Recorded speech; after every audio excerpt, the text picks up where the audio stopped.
the physical body is the physical body.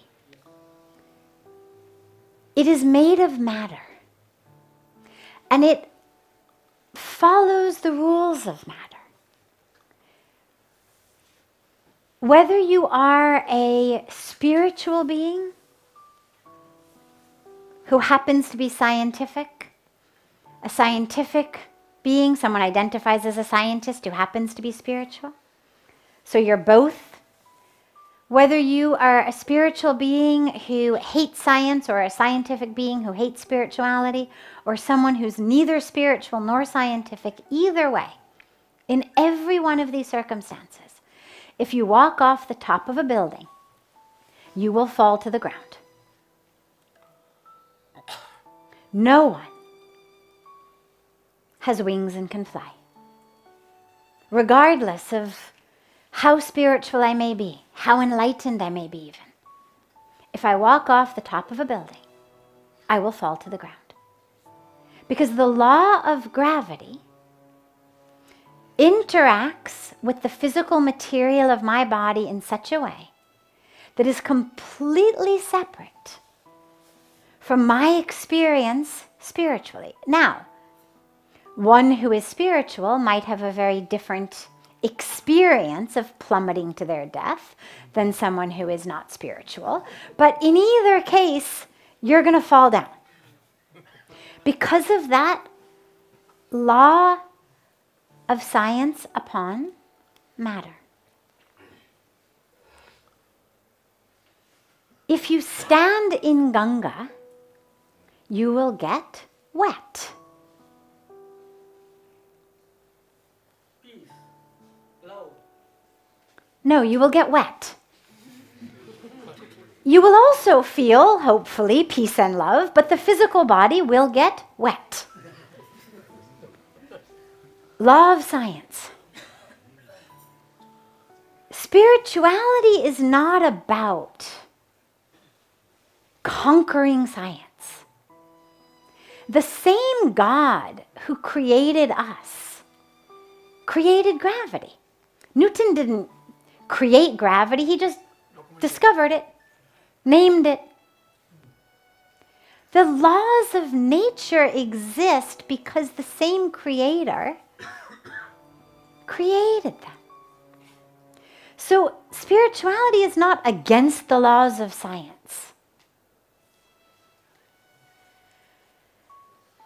It's about how to realize you are not that which is subject to them. So the body is aging, for example, regardless of what pill you may take, what tonic you may drink. What I just got back from America last week in California, and I always laugh. You drive through the streets of LA, and wherever you look, there is someone else promising that behind their doors are the secrets of immortality, age reversal, age defying, young forever. I mean, amazing. A cream.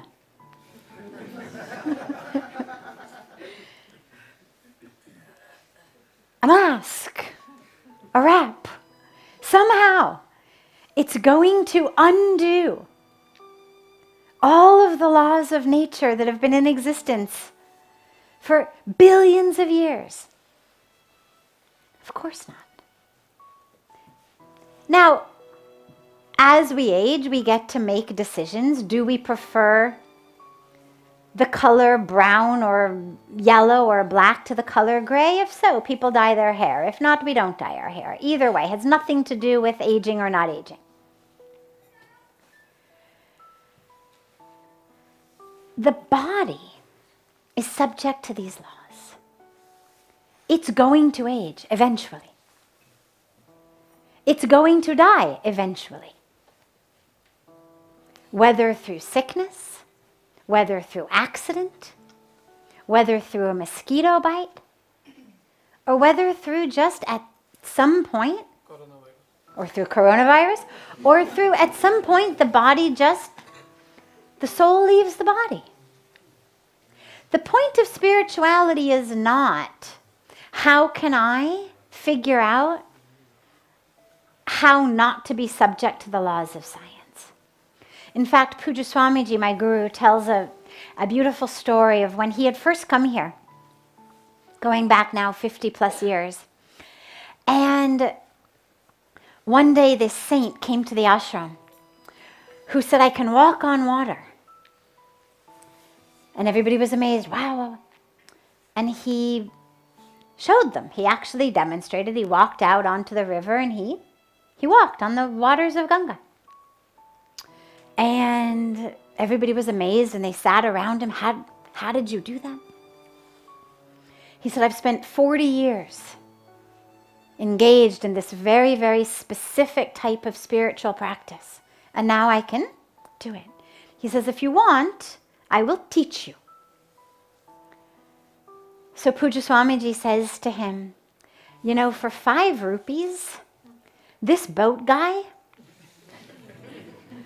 will take me across the river and I can spend the next 40 years of my life in service of humanity rather than figuring out how to defy the laws of nature. It's not about, the highest form of spirituality is not what kind of tricks can I do to defy the laws of nature. It's about how can I use that which I've been given in the best possible way for what it's been given to me for. If God had wanted us to fly, he would have given us wings. If he'd wanted us to be able to walk on water, we wouldn't be subject to the laws of gravity. But he's put us here with compassion, with love, with initiative, with creativity, with consciousness, so that we may use those to wake up, to realize the truth of who we are, and to use our lives in service of God in creation. So,